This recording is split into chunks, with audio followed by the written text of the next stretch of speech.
$381 million. That's how much was illegally built on my grandfather's land.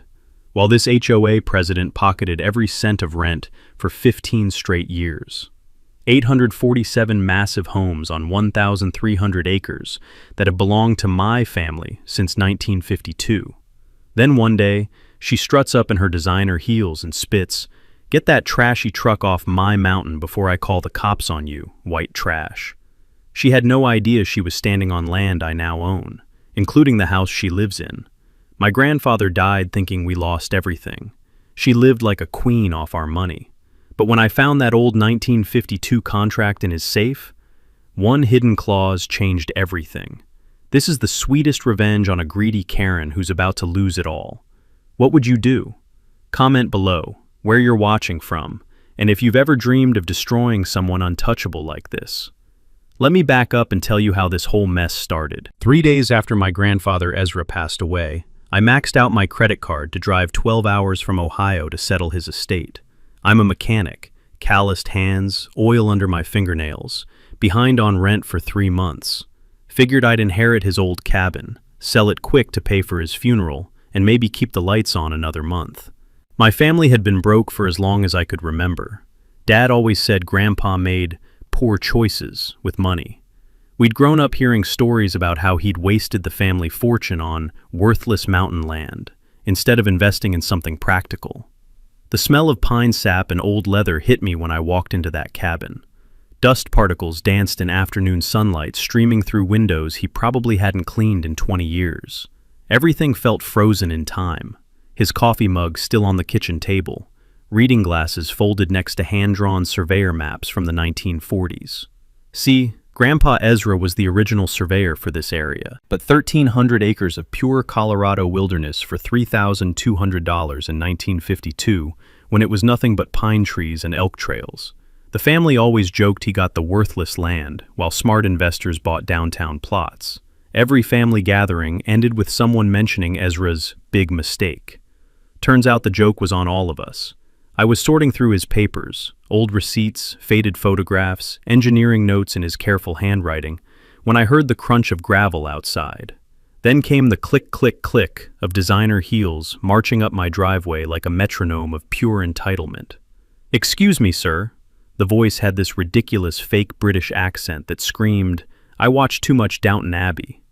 "I'm Brenda Kensington Walsh, president of the Pinnacle Ridge Homeowners Association." I looked up to see a woman in her 50s with perfectly styled blonde hair, oversized sunglasses, and an $80,000 Range Rover that probably cost more than I'd make in 3 years. She'd clearly moved here from California within the last few years.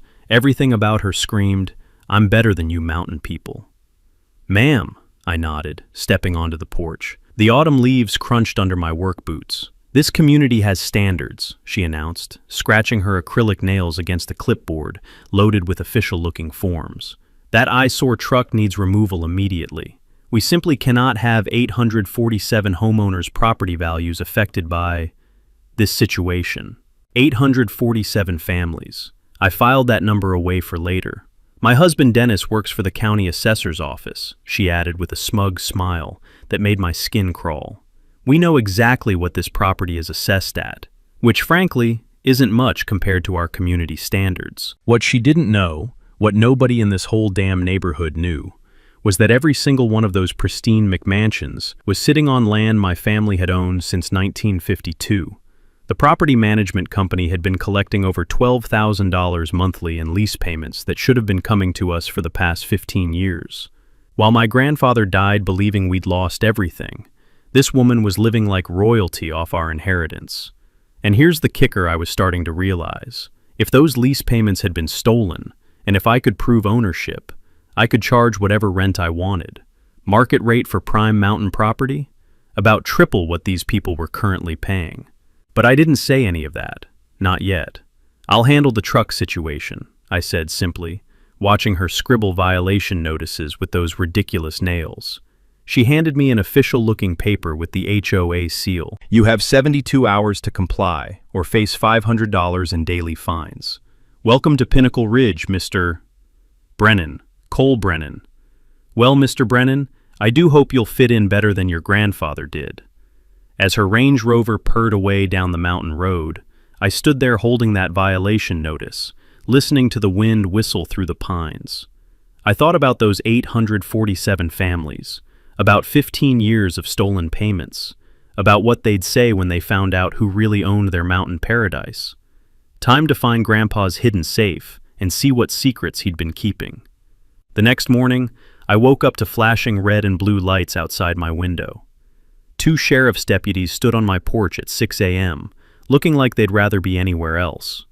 Behind them, Brenda sat in her Range Rover with a satisfied smirk, cell phone pressed to her ear, like she was commanding a military operation from her luxury bunker. "Mr. Brennan, we have a restraining order here. Ma'am says you threatened her yesterday." I rubbed the sleep from my eyes, tasting the metallic bitterness of adrenaline. I told her I'd handled the truck situation. That's threatening? The older deputy, his name tag read Martinez, looked embarrassed. "Sir, she's also filed a complaint claiming you don't have legal right to be on this property. Says there's some kind of ownership dispute."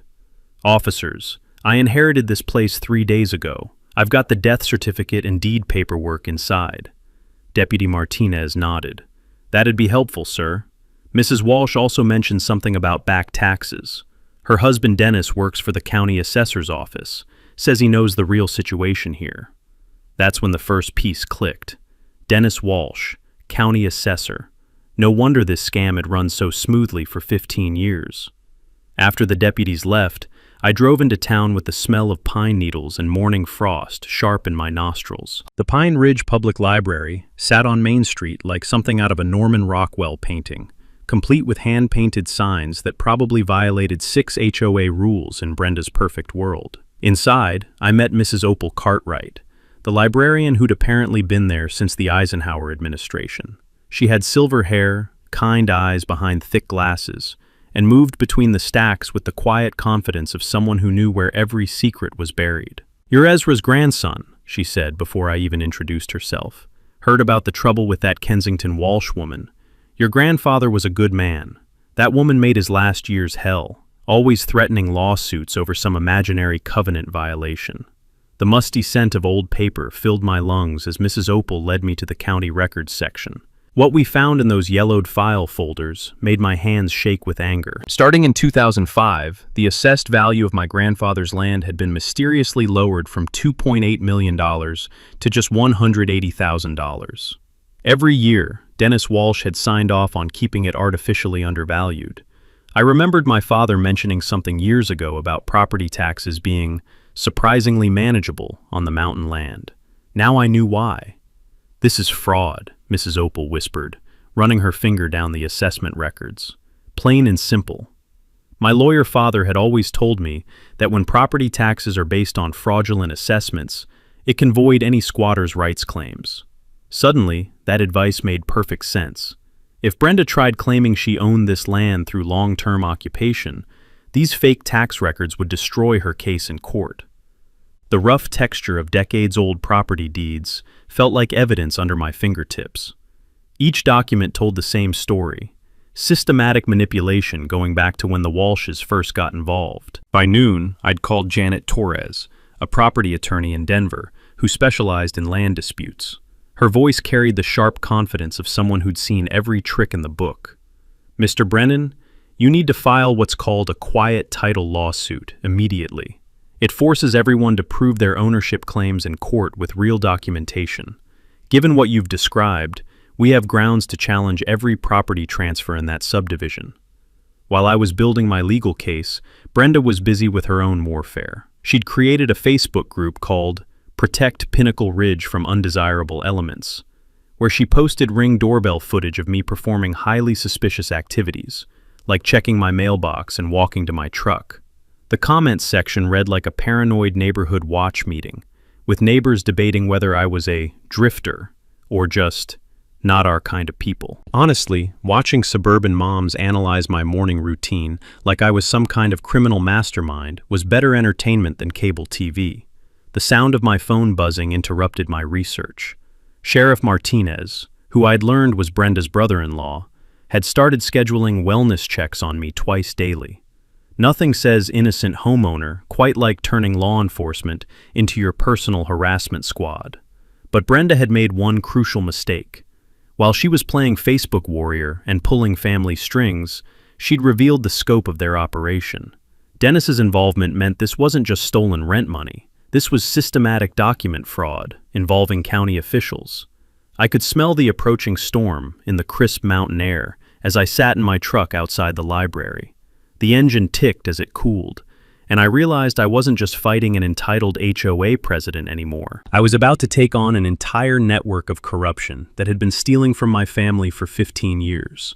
Mrs. Opal tapped on my window, holding a manila folder thick with photocopied documents. "Take these, honey," she said. "Your grandfather would want you to have ammunition for this fight." Time to see just how deep this rabbit hole went, and whether the Walsh family was ready for a real war. 3 days later, Brenda called an emergency HOA meeting. I wasn't invited, of course, but Mrs. Opal had friends everywhere.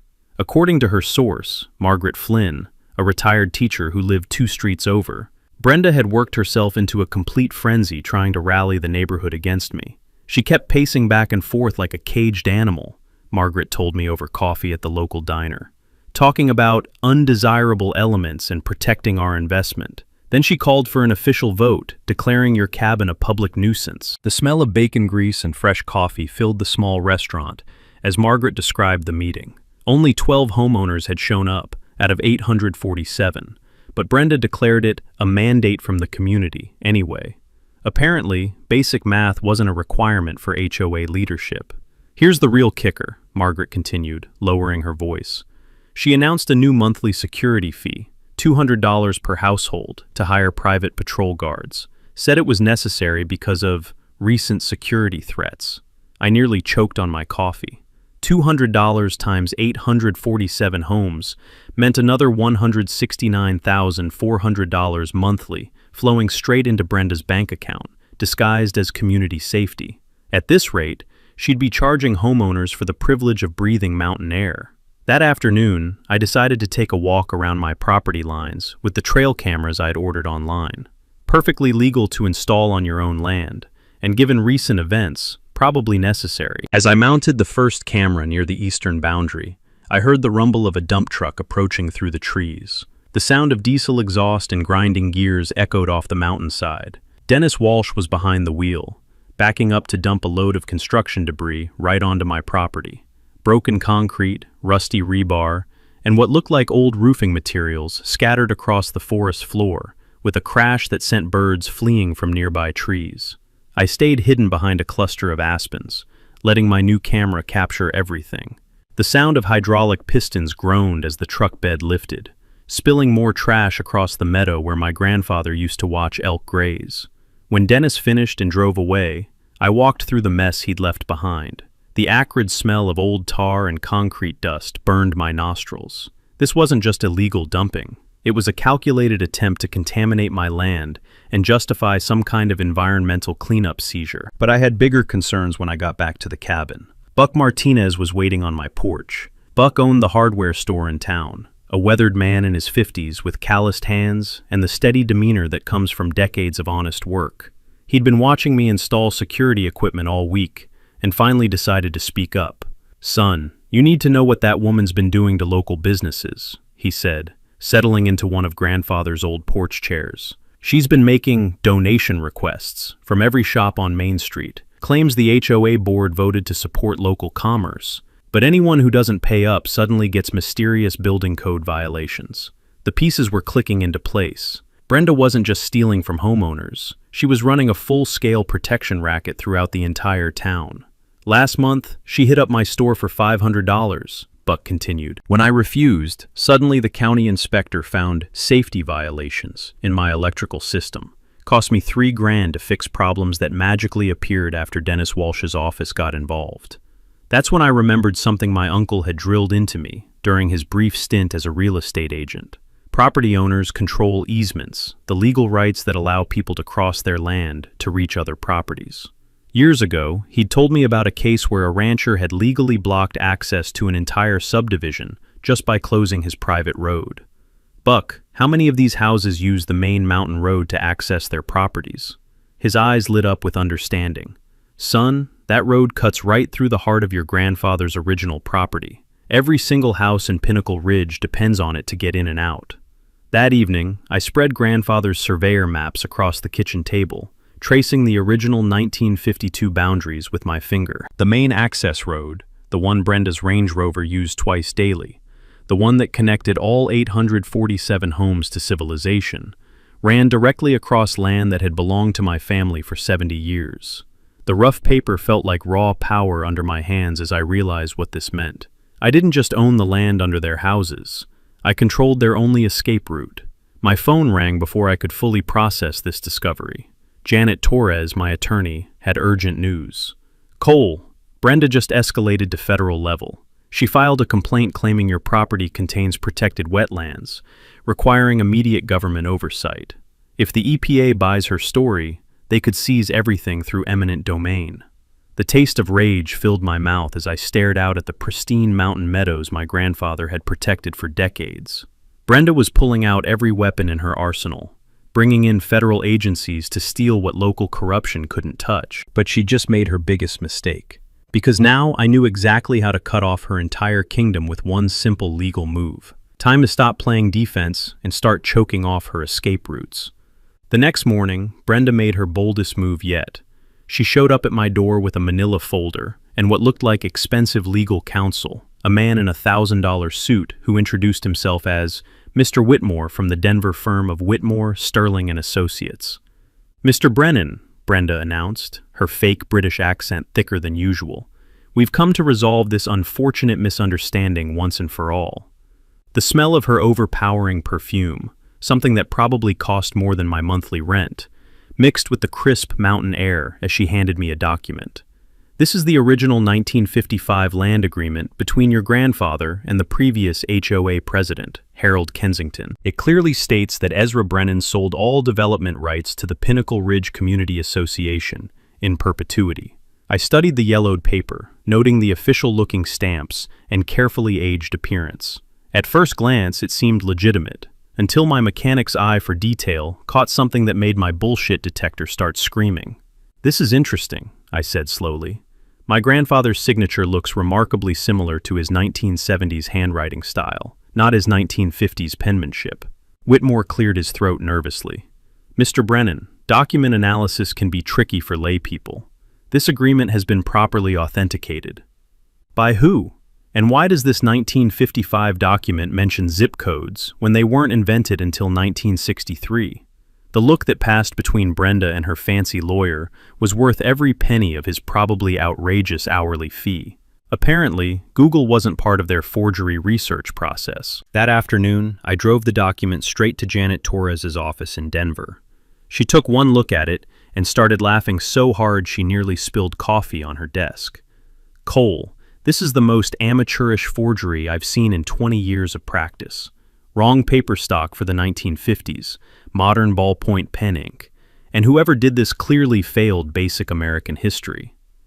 But Janet's expression grew deadly serious as she continued examining the document. "However, this level of sophistication suggests they've done this before. I'm calling my contact at the FBI White-Collar Crime Unit immediately." Within 48 hours, Special Agent Sarah Kim was sitting in my cabin, reviewing copies of every document Brenda had produced. The sound of her fingers tapping against her laptop keyboard filled the room as she cross-referenced the case with federal databases. "Mr. Brennan, we've been tracking a pattern of real estate fraud across 3 Colorado counties. Your Mrs. Kensington Walsh matches the profile of someone we've been investigating under multiple aliases." The mini twist hit like a sledgehammer to the gut. Multiple aliases? 5 years ago, she was Brenda Simpson in Grand Junction, running an identical scam against elderly landowners. Before that, Brenda Morrison in Durango. Always the same pattern: forge historical documents, manipulate county records, steal lease payments from vulnerable families. Agent Kim pulled out a thick file folder that made my grandfather's record-keeping look amateur. Here's what's interesting about federal mail fraud. The moment someone mails falsified documents across state lines, it becomes our jurisdiction, not some local sheriff's problem. I remembered my father explaining this concept during one of his rare legal conversations. Mail fraud becomes a federal crime when it crosses state boundaries, and the penalties are severe, up to 20 years in federal prison. No wonder Brenda had seemed increasingly desperate lately. That evening, I finally found grandfather's hidden safe behind a false panel in his bedroom closet. The combination he'd written in his journal, our family's founding date, clicked into place with satisfying precision. Inside, wrapped in oiled leather that smelled like decades of mountain air, were the real contracts.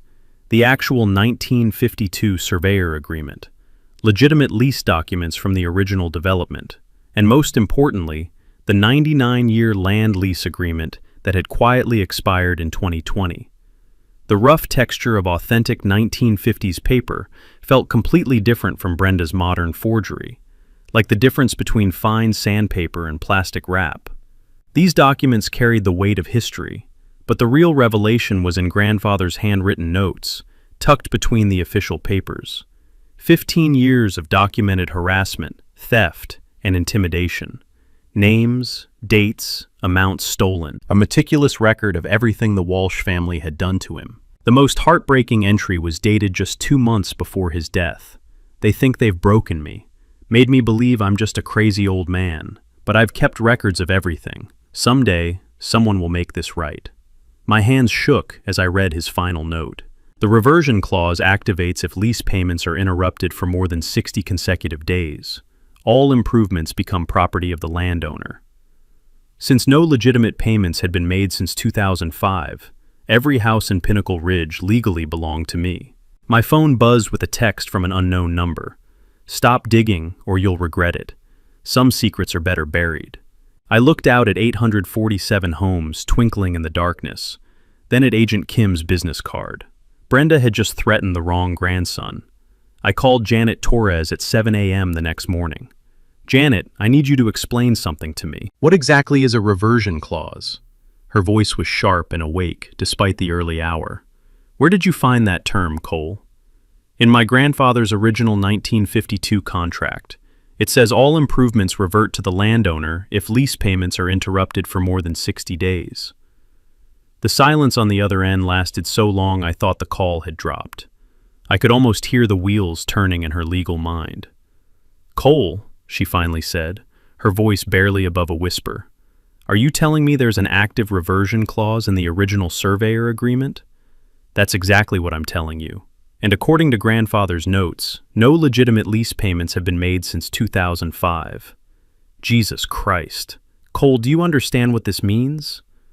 I was starting to, but I needed to hear it from someone who'd spent decades wrestling with property law. Under Colorado revised statutes, when improvements are made on leased land and the lease terms are violated, those improvements can legally revert to the landowner. We're not just talking about the land under their houses, we're talking about the actual houses themselves. The smell of strong coffee filled my kitchen as I processed this bombshell. Outside my window, I could see the subdivision spread across the mountainside like an expensive carpet of stolen dreams. 847 homes, with an average value of $450,000 each. The math was absolutely staggering. $381 million in real estate that legally belonged to me. So you're saying I literally own their houses? I'm saying that according to Colorado law, when a property lease is systematically violated for years, all improvements constructed during that time become the property of the landowner. Your grandfather's contract specifically includes this nuclear provision. I walked out onto the porch, listening to the morning symphony of suburban life. Coffee makers gurgling to life, garage doors groaning open, Range Rovers purring as they started up for the morning commute to Denver. All of it happening on property that belonged to my family. Honestly, the irony was delicious. Brenda had spent months threatening me with fines and eviction, while literally squatting on land I owned, including her own precious McMansion. Janet, what would happen if I actually enforced this clause? Theoretically, you could evict every single family in that subdivision, immediately, without compensation. It would be the largest residential seizure in Colorado history, the nuclear option. I could obliterate Brenda's entire kingdom with one legal filing, not just her house, but every house she claimed to protect through her HOA presidency. The ultimate revenge would be rendering 847 families homeless to get back at one corrupt woman. But as I watched a yellow school bus pick up kids at the corner, children who had nothing to do with their parents' mortgage situations. I realized that wasn't the man my grandfather had raised me to be. "There's another approach," Janet continued, apparently reading the hesitation in my silence. "We could use the reversion clause as leverage, file the claim, but offer reasonable purchase terms to legitimate homeowners, force out the bad actors while protecting innocent families." The dusty scent of grandfather's old property books seemed to drift from inside the cabin as she explained precedent cases. Some property owners had used similar clauses to become overnight millionaires. Others had leveraged them to create fair, long-term community solutions. What about Brenda, specifically? She's been living in that house since 2018, long after the lease violations began. Under the reversion clause, she has zero legal claim to the property. We could have her evicted within 30 days and seize everything she's built her fake empire on. I sat in grandfather's weathered rocking chair, feeling the weight of absolute power. The choice between maximum revenge and maximum justice was literally in my hands. But something about the timeline still bothered me. "Janet, if this reversion clause has been active since 2005, why didn't my grandfather use it?" Intimidation, most likely. Elderly landowners often get overwhelmed by legal complexity, especially when facing organized opposition. He probably died never knowing the full extent of his rights. That's when I understood what had to happen next. This nuclear option was about to reshape everything. The next morning, I filed the paperwork that would change everything. Janet Torres walked the quiet title action through Denver District Court, while I sat in my truck outside the courthouse, watching normal people live normal lives that were about to get very complicated. The legal document claimed ownership of all improvements on my 1,300 acres, giving every resident 30 days to prove their right to remain. Within hours, my phone started ringing nonstop. "Mr. Brennan, this is Patricia Sterling from Channel 7 News. We understand you filed a massive property claim against the Pinnacle Ridge subdivision. Would you like to comment?" I declined the interview, but the cat was out of the bag. By evening, news vans were parked along the mountain road, and my quiet inheritance had become the lead story on Denver's evening news. The smell of diesel exhaust mixed with pine needles as reporters set up their equipment. I watched from my cabin window, knowing this media attention was exactly what I needed for the next phase of my plan. That evening, I started making house calls. Not to Brenda's allies, they could sweat for a while. Instead, I visited the families who'd been victimized by her schemes. Margaret Flynn was first on my list. "Cole, honey, come in," she said, ushering me into her cozy living room that smelled like homemade cookies and lavender. "I heard about the legal filing. The whole neighborhood's in an uproar." "Margaret, I want you to know something. This isn't about hurting innocent people. I'm offering legitimate purchase options to families like yours. Fair market value for your lot with 10-year payment plans at low interest."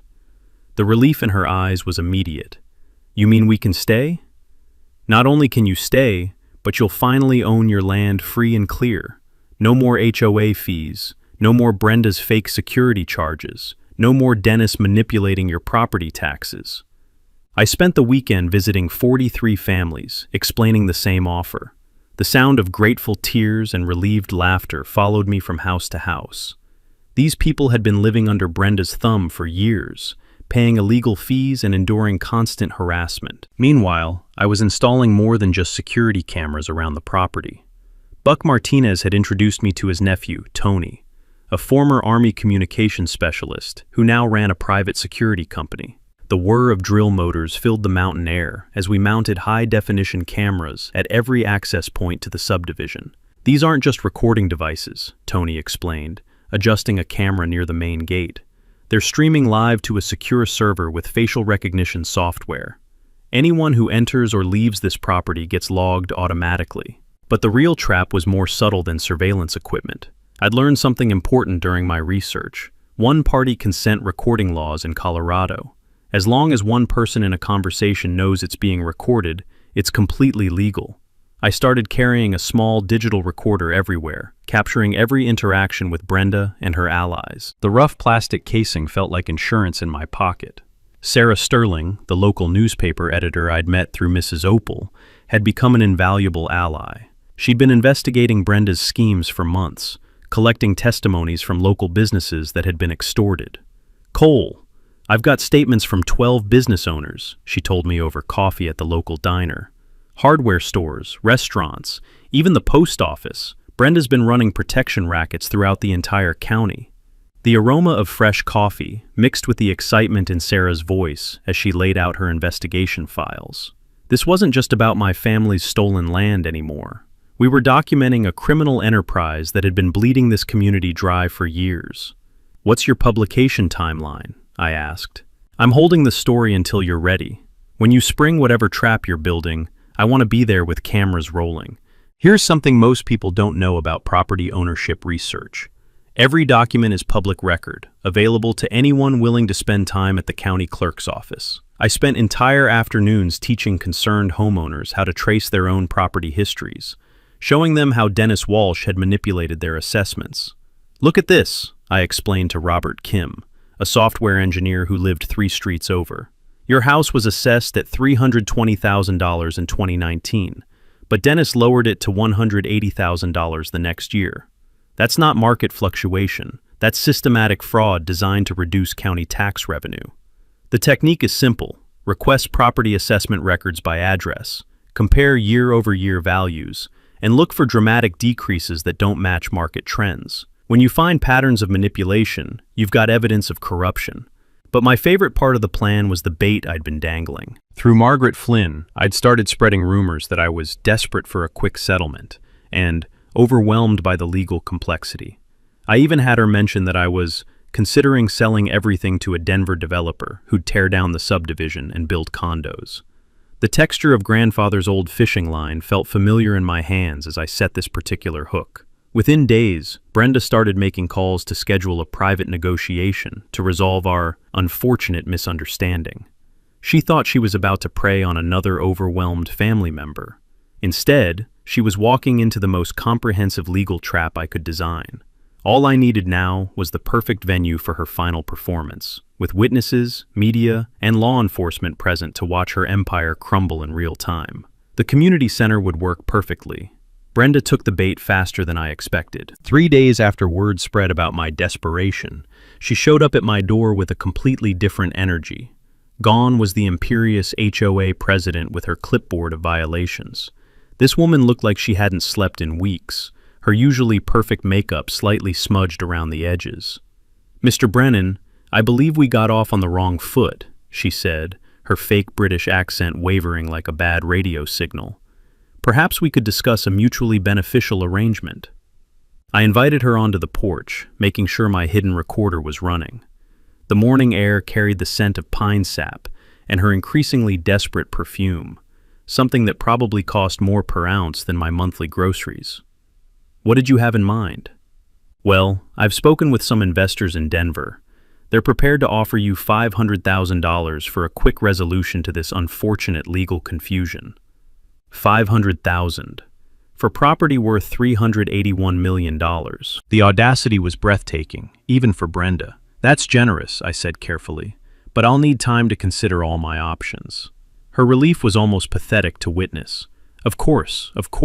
Just remember, legal battles can be expensive and unpredictable. Sometimes it's better to take a sure thing. After she left, I immediately called Agent Sarah Kim to report the attempted bribery.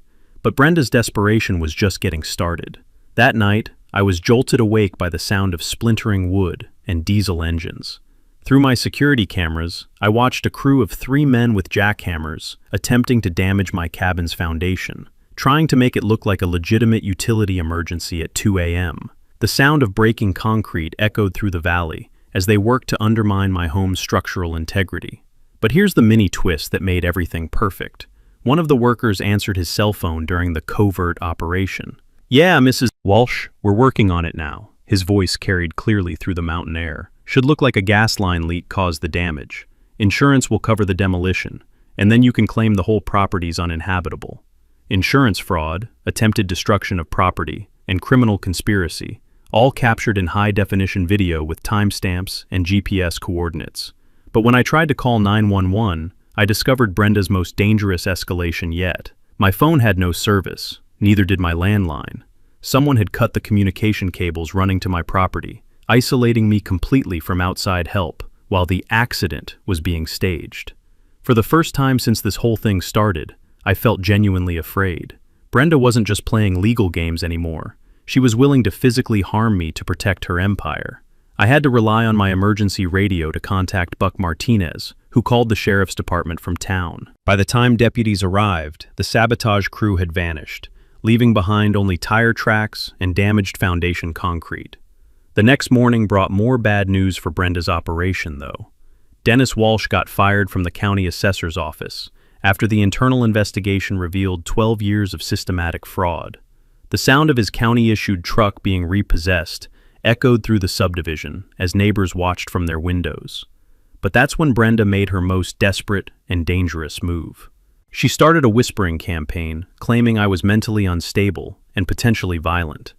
According to Margaret Flynn, Brenda was telling people I'd threatened to burn down the entire subdivision and was stockpiling weapons in my cabin. These weren't just neighborhood gossip anymore. These were the kinds of lies that could get me killed if the wrong person believed them. Her Facebook posts became increasingly unhinged, sharing heavily edited photos that made my security cameras look like sniper positions, and my legitimate property maintenance look like preparing for war. "This dangerous individual is planning to destroy our community," read one post. "We need to protect our families before it's too late." The problem was that some people were starting to believe her. I noticed certain neighbors avoiding eye contact, crossing the street when they saw me coming. Parents pulled their children inside when I drove past. Brenda was turning me from sympathetic property owner into community threat. But her biggest mistake was targeting Buck Martinez's hardware store with sudden emergency building code violations after he publicly supported my legal position. When longtime community members saw her weaponizing county bureaucracy against a 30-year local business owner, the tide of public opinion finally shifted. "That woman's gone too far," I overheard one neighbor tell another. "Buck Martinez is the most honest man in this town." The smell of autumn leaves and approaching winter carried a sense of finality through the mountain air. Brenda had escalated beyond legal maneuvering into actual criminal behavior, and she was running out of allies fast. But I could feel her preparing one last desperate gambit that would either save her empire or destroy everything she'd built. Time to force that final confrontation before someone got seriously hurt. The breaking point came when they arrested Brenda at Denver International Airport. Agent Sarah Kim called me at 6 a.m. with the news.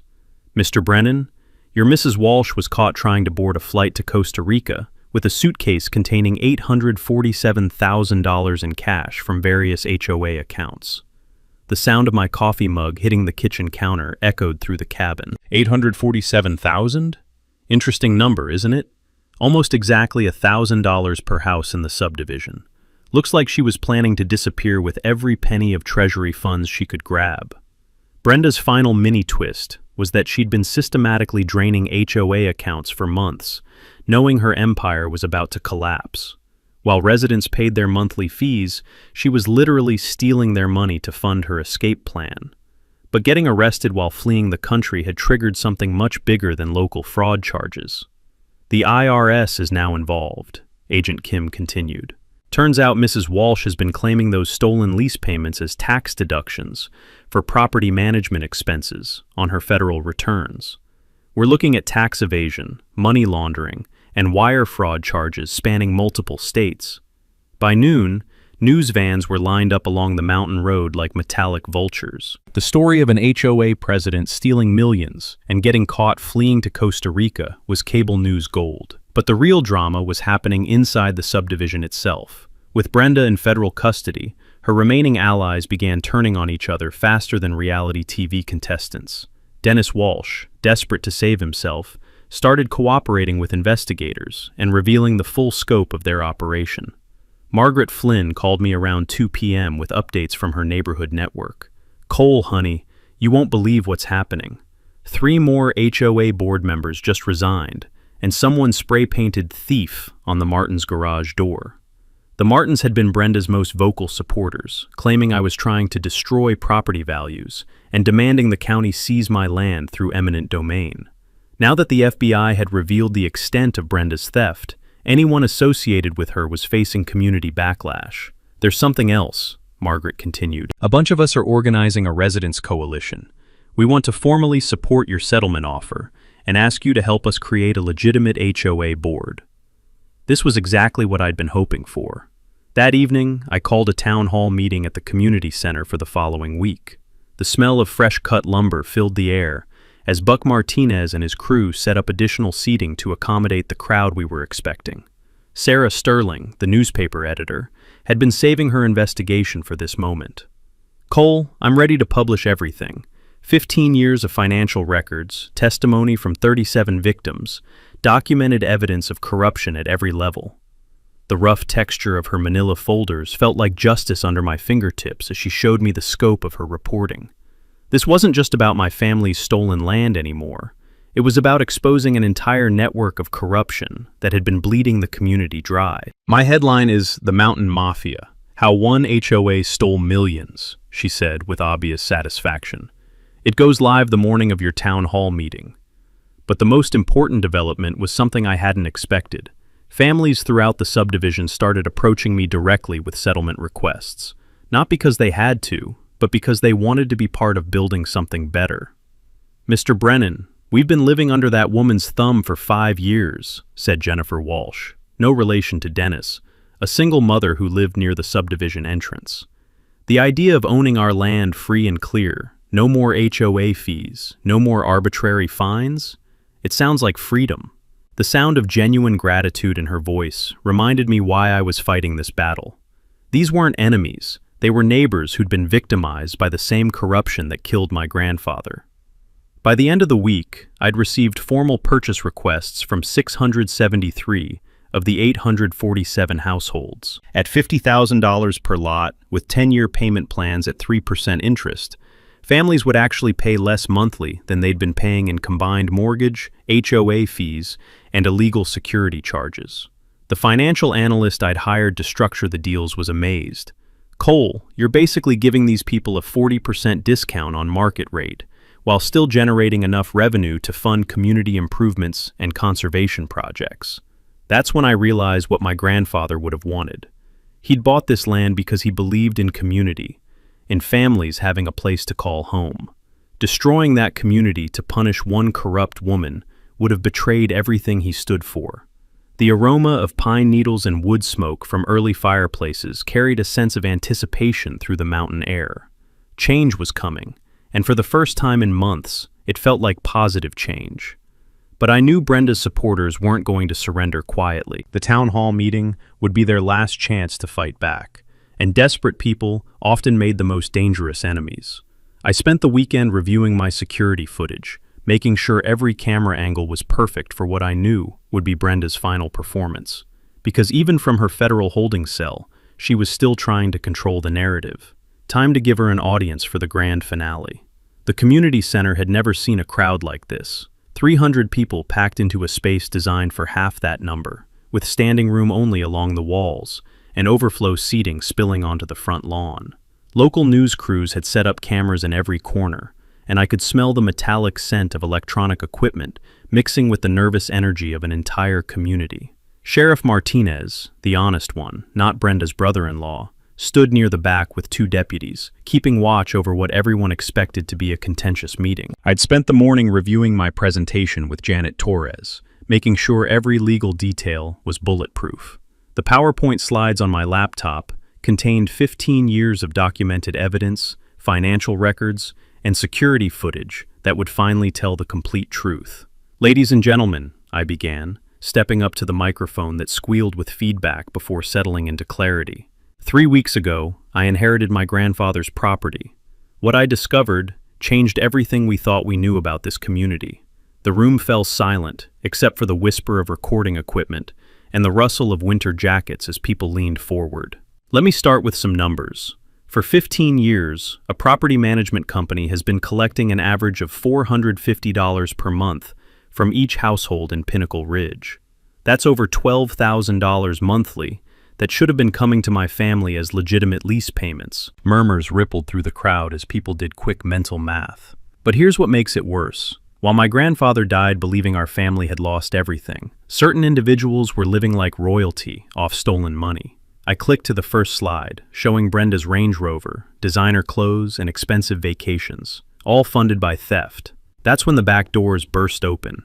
Brenda herself walked in, flanked by what looked like a team of expensive lawyers. She'd somehow made bail and decided to make one final stand.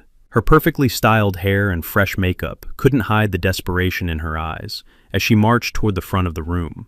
"This man is lying," she shouted, her fake British accent gone completely. "I demand the right to respond to these slanderous accusations." The crowd erupted in angry voices, some supporting her, most calling for her to shut up and sit down. Sheriff Martinez moved closer to the front, hand resting on his radio.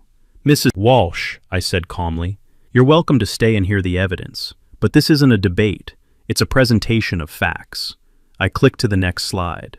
Security footage of Brenda shredding documents in her garage at 2 a.m., time-stamped and crystal clear. Fact 1, destruction of evidence. Click. Fact 2, document forgery. The image showed her fake 1955 agreement next to the real contracts from grandfather's safe. Fact 3, attempted bribery. I played the audio recording of her offering me $500,000 to resolve this misunderstanding. With each piece of evidence, Brenda's face grew paler. Her lawyers were frantically whispering among themselves, clearly realizing their client had walked into a trap. But I wasn't done yet. Now, here's the part everyone needs to understand about property ownership and lease agreements. I clicked to a slide showing the 1952 reversion clause. When lease payments are systematically stolen for years, Colorado law allows the property owner to reclaim all improvements. The room went dead silent as people processed what this meant. Every house in this subdivision was built on land belonging to my family. Since no legitimate lease payments have been made since 2005, I legally own every building, every driveway, every fence post in Pinnacle Ridge. Someone in the back shouted, "You can't just steal our homes." "You're absolutely right," I replied, "which is why I'm not going to.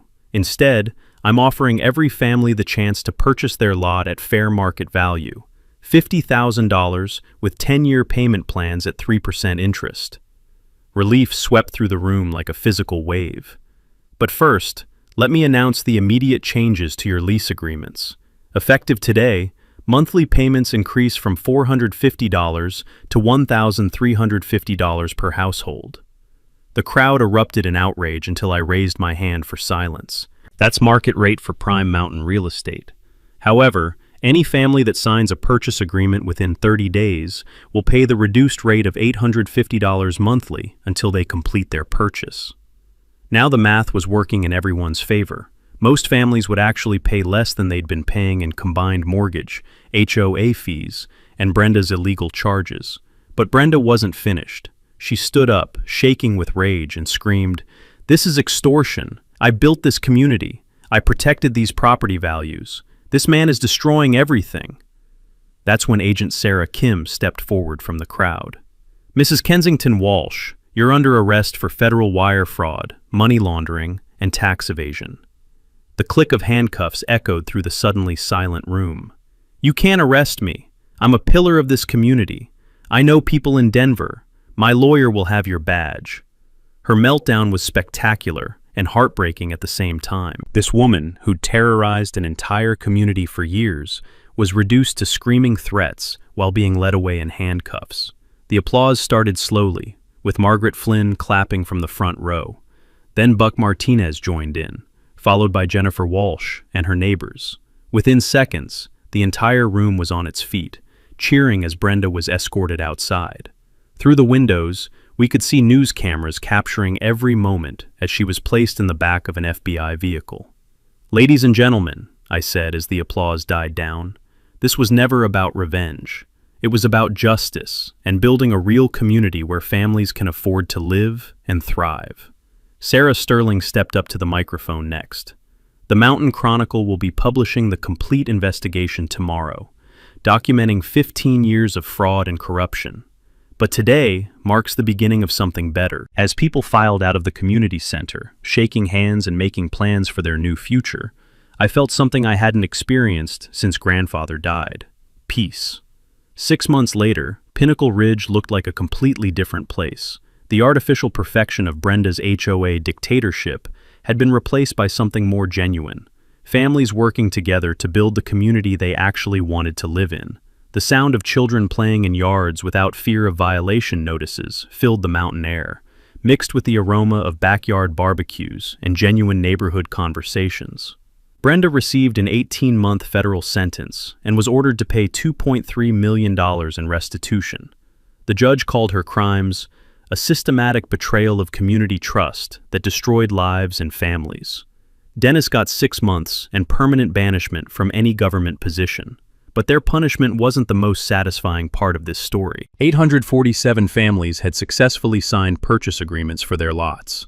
The Democratic HOA board they elected reduced fees by 60%, while actually improving services. Turns out you can accomplish a lot when you're not funding someone's Range Rover payments. I used the settlement money to establish the Ezra Brennan Memorial Scholarship, providing college funding for local high school students who demonstrate community service. 23 kids received awards this year, including Jennifer Walsh's daughter, who's studying environmental engineering. The conservation project exceeded my wildest expectations. 400 acres of pristine mountain wilderness became a permanent nature preserve, complete with hiking trails, wildlife observation areas, and educational programs for visiting school groups. The smell of untouched forest and the sound of elk returning to their ancestral grazing grounds would have made grandfather proud. My own life changed in ways I never expected. Sarah Sterling and I started dating after she insisted I couldn't fix her car because of journalistic integrity conflicts. Her investigation won a state press award and led to corruption investigations in 3 other Colorado counties. I opened Brennan's Honest Auto Repair in town, with Buck Martinez as my landlord and biggest supporter. Word spread quickly that you could trust me not to invent problems or overcharge for simple fixes. Apparently, basic honesty was revolutionary in the auto repair business. The annual Pinnacle Ridge Freedom Day became our biggest community celebration, marking the end of HOA corruption and the beginning of genuine self-governance. This year's festival featured live music, local food vendors, and a dunking booth where people could pay to dunk actors dressed like corrupt HOA presidents. Even the kids loved the symbolism. The sound of laughter echoed across the mountain meadows as families enjoyed their first summer of actual freedom. Property values increased 15% once word spread about our reasonable fees and honest governance. Turns out people want to live in communities that aren't run by criminals. I kept one reminder of the whole ordeal: grandfather's original 1952 Surveyor compass, displayed on my kitchen table next to his final journal entry. "Someday, someone will make this right," he'd written. Every morning, I read those words and remembered that justice sometimes takes decades, but it's always worth the fight. 3 weeks ago, I received an email that made my blood run cold. A family in Texas facing an identical HOA fraud scheme, complete with stolen lease payments and forged documents. The pattern was unmistakable. Another Brenda, operating in another community, destroying another group of families. I forwarded their information to Agent Kim and started researching property law in Texas, because some fights are too important to ignore, and some communities deserve the chance to build something better. The mountain air carries possibility these days, along with the scent of pine needles and the promise of snow. Change is coming to more places than just Pinnacle Ridge, and corrupt HOAs everywhere should be very, very worried. Thanks for hanging out with us on HOA Stories, where the HOA Karens meet their match.